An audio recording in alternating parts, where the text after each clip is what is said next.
Can I read? I can't even read?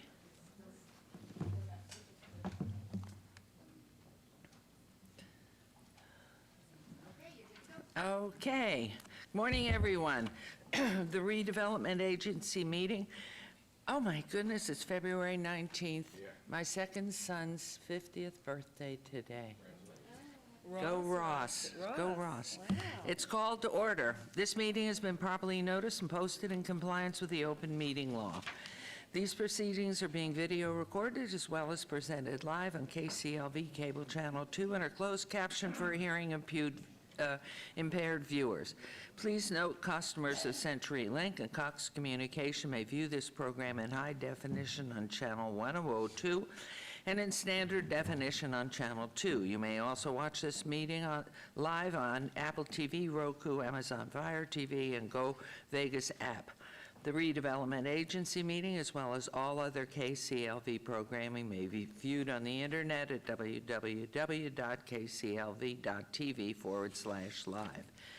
The proceedings will be rebroadcast on KCLV Channel 2 and the web Wednesday of the meeting at 8 p.m., Friday 4 a.m., Saturday 7 p.m., Sunday at 7 a.m., and the following Monday at 5 p.m. This building is protected by state-of-the-art fire detection and suppression sprinkler systems. If alarms should activate during today's meeting, please evacuate using the exit at the back of the chambers. Go out to the mezzanine. Proceed out the double doors to the terrace, going down the back staircase. For anyone who has difficulty with stairs, please check with one of our marshals or fire official for assistance. Once outside, please assemble on the northeast corner across the street from City Hall at Lewis and First Streets. Employees wearing safety vests or our city marshals will inform you when it's safe to re-enter the building. For public comment related to items on the agenda, citizen participation and public hearing items, we have available a speaker card which you may complete and submit to the city clerk. Cards are available in the clerk's office or at the rear of these chambers. If you do not submit a card, it does not prevent you from speaking under public comment, citizen participation, or specified public hearing items. If anyone's present today who has need for hearing impaired equipment, please come forward to our city clerk up front. Please note, too, if you park in the parking garage across the street, a self-validation machine is located in the foyer between the council chambers and the security desk you walk through to enter these chambers. You must have your ticket with you to use the machine, but if you don't have your ticket, see security personnel when exiting for a validation coupon. We'll move on to agenda item number 3. Public comment during this portion of the agenda must be limited to matters on the agenda for action. The amount of time any single speaker is allowed may be limited. All comments made will be cross-referenced to those specific items. If anyone submitted a speaker card who wishes to speak under this portion of the agenda, please come to the podium and state your name for the record. Hearing and seeing none, we will move on to agenda item 4. For possible action to approve the final minutes by reference to the regular Redevelopment Agency meeting of January 15, 2020, Mayor Pro Tem, may I have a motion to approve the minutes? Madam Mayor, I move to approve the minutes of the January 15, 2020 City Council meeting. Thank you. There is a motion. Please vote and please post. Motion carries. We'll move on to agenda item 5. Discussion for possible action to approve a modification of the Commercial Visual Improvement Program, CVIP, that would allow exceptions to privileged license holders for wedding chapels and some businesses that are served alcohol.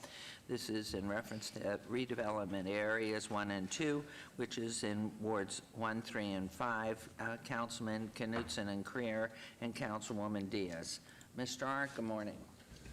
Good morning, Mayor Goodman, members of City Council and Redevelopment Agency Board of Directors. For the record, Bill Arndt, Director, Economic and Urban Development. This item is to make a policy change to one of our more popular and effective incentive programs for the Redevelopment Agency. The program is called Commercial Visual Improvement Program, and the program rebates 50% up to a maximum of $25,000 of a project's exterior renovation or upgrade costs. The idea behind the program is to try to fix up business storefronts throughout the greater, pardon me, throughout the greater downtown area. And the idea is that that money goes a long way as business storefronts start to physically improve and their appearance improves. All of the property owners and the businesses throughout our redevelopment area are encouraged to reinvest back into their properties. The program currently excludes all businesses requiring a privileged license. We have heard from a lot of businesses in the redevelopment area that fall under some of these categories, and so we are proposing to amend the program to allow for the following exemptions, that we would allow the support of these funds going to wedding chapels. Wedding chapels are a common business in our redevelopment area and contribute to the downtown area. Also, businesses that serve alcohol for consumption on the premises and any off-premise sales that are incidental to the on-premise sales. Examples include a restaurant with alcohol, wine bar, a brew pub, or a tavern limited license. Wine bars and brew pubs do allow off-premise sales, but restrictions do apply. We would continue to keep exclusions for other privileged licenses, including sexually oriented businesses. With your approval, this would allow those businesses to apply for funding support from the Redevelopment Agency. Funds are budgeted annually every fiscal year, and the monies are made available on a first-come, first-served basis with application to our Redevelopment Agency, and then forwarding the application, provided that it's complete, to you and as our Board of Directors for review and approval to make sure that each applicant is following the program guidelines and that the improvements that they're looking to do really will make a significant exterior improvement to their property. So with that, staff recommends approval, and I'd be glad to answer any questions that you might have. Thank you. Any questions, comments from council? Okay, Councilman Knutson, since this is your baby, would you like to make a motion? Thank you, Mayor. I would move for approval. Thank you, Mr. Arndt. Thank you. There's a motion to approve agenda item 5. Please vote and please post.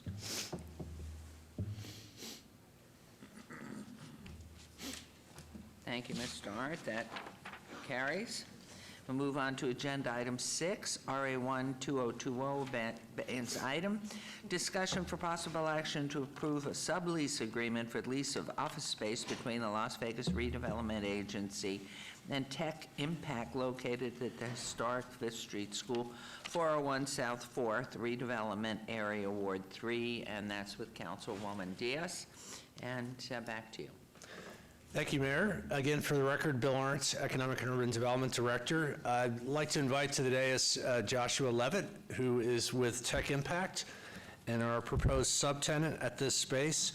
This space includes 3 office suites at the 5th Street School, which total 2,648 square feet. Our partner, Tech Impact, is looking to use this space for their operations known as Punch Code.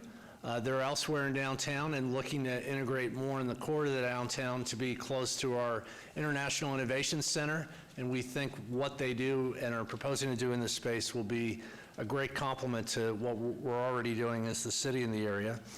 The sublease is for a term of 2 years with a renewal option of 1 year. The lease would commence this month, and there would be a period of abated rent just to allow them to move in furnishings and equipment, and then the rent would start in May. The rent is $3,972 monthly for the first year, $4,634 in rent monthly for the second year, and in the option period would flex up to $5,296. I would mention that our partner is a nonprofit institution, so we think this is more than a fair rent. It's comparable to a similar space in the downtown area, and we're excited to have them as a partner. So with that, staff does recommend approval. I do want to invite Mr. Levitt to introduce himself for the record and say a few words about what Tech Impact is already doing in the community at the historic West Side School and other locations, and then specifically what they're looking to do at this location. Wonderful. Good morning, Mr. Levitt. Good morning, and thank you, Bill. And I also want to say thank you to Councilwoman Diaz Mayor Goodman and City Council. For the record, my name is Joshua Levitt. I am the Regional Director for Tech Impact and the Campus Director for Punch Code, which right now serves as the only post-secondary licensed coding school in Nevada. The reason we, as Tech Impact, brought Punch Code to Las Vegas was to build that pipeline for software developers here. Growing up in Las Vegas, I love the transformation from a really accommodation industry into a more tech industry. We saw the opportunity and the need, and we wanted to make sure we could define that pipeline for software developers in a very quick and effective manner. The opportunity to go to the Fifth Street School was very well appreciated. As Bill has said, being right there next to the Innovation Center, being able to talk to companies that are coming into Las Vegas and demonstrate that we can build talent here in Las Vegas was a big plus that I saw, not only for students coming through the program, but for a potential ecosystem or other diversification of our economy efforts. I do want to say that we've been at Punch Code, our current site, for 2 years. We've seen some great successes. We've been very strategic at aligning not only our training, but with hiring partners. We have over 90% employment from people that come out of our program into the field here in Las Vegas. So it's working, and we're glad it's evolving into a program like this. Thank you. I'd love to ask some questions. I don't know about council, but I have 3. How many employees will be on this site? This will be is a training facility, so this is, we'll be teaching students how to code, but a big part of our program, and again, here is the real special part, is volunteers from industry provide the professional training to make people hireable. So they'll teach the professional skills that says, here's how you work within a coding team, here's the project management styles that we're using, here's UX, UI design, or customer experience designing. So they're providing that level of training to students. I would say that if I was the guest, just on the professional development side, easily 10 per cohort, but we also host a lot of meetups, and that is to do a few benefits. One, it is a great area to bring developers into a space where they can communicate. 2, it brings developers in with students so they can now collaborate and build their networks so they can ideally get promotions or employment. And 3, it builds the students' networks so that they can ultimately have mentors and so on. And I should have said that as well. I was just talking about the professional development side. Out of the 15 students that go through our program, each cohort, 31 mentors from industry are currently serving there. Wonderful. Is there a fee? Mr. Arndt said that you're a nonprofit. Yes. So does that mean each student would be paying a fee? And well, let me give you the other piece of that question. Are these students high school students, all ages, adults, seniors? Yeah, so there is a tuition for the Punch Code program. Our other 2 programs, CX Works and IT Works, are free to students. Punch Code is a tuition program, mainly because it was put up very, very quick. But it serves as a upskilling program, so it's post-secondary, 18 to whatever. And majority of the students that come through the program are those in the service industry looking to upskill and get into the software development occupation. And are you from here? Are you part of the Levitt family? Part of the Levitt family, yeah, I'm from Las Vegas as well. Okay, wonderful. And the hours, are you a 24/7? Are you 5 days a week? What are you? That's a great question. So the class itself is 9 to 5, but we expect students to work over that time limit, or I say they tend to. So we do keep the campuses open 24/7 so that there's plenty of opportunity for students to work this really, really difficult program. So the last part of that then is, do you provide the security for those students coming in after dark or after hours, or is that a city responsibility? I would leave that to Bill. Mayor, again, for the record, Bill Arndt. We generally are providing security for the facility as landlord. We do have some other tenants that are in the building that do have evening activities. We have the former gymnasium that hosts events often in the evening. We'll certainly work with Mr. Levitt and his team to make sure any security questions or concerns are addressed, but generally that's the responsibility of the city and the redevelopment agency as landlord. Okay, thank you. I just think that's very important. I know our council first always is safety and security of visitors and our residents. So I would hope you communicate. It's always about communication. So thank you. It sounds very exciting. Any questions, comments, council? Okay, Councilwoman, it's yours. Thank you, Madam Mayor. I just had a question. How do the students that are 18 and over find out about Punch Code in your program? Originally, it was a social media campaign that brought interest. Now it's a lot of word of mouth that people are seeing their fellow Las Vegans get into new jobs and asking how did that happen. Again, another strategy we use is the meetups. So we host about 5 meetups a week, including the Las Vegas Developer Meetup, which brings probably 65 people in at a time. The UX UI, Google comes in, as well as a Scrum meetup, and that introduces people to our program. Not to mention, we host our own crash course, we call it, which is free, and it introduces people to JavaScript. All right. Well, any further questions from my colleagues? No, I think we're good. Okay. Danny. Well, with that, I move to approve item number 6 on the redevelopment agenda.